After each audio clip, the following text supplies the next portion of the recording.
So we used to have chickens in the backyard. We had a pretty big yard, but I'd have one hen that was able to count her own chickens. And so we called her the Mathma Chicken.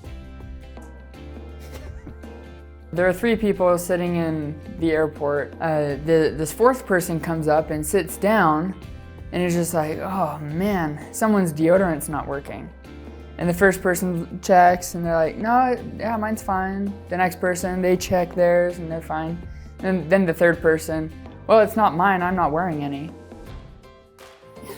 This lady is driving her car and she's in the middle of the wilderness at night. And she's driving along and then all of a sudden she sees a tree right in the middle of the road, so she has to swerve to miss it. And then she sees another tree, so she swerves to miss that one.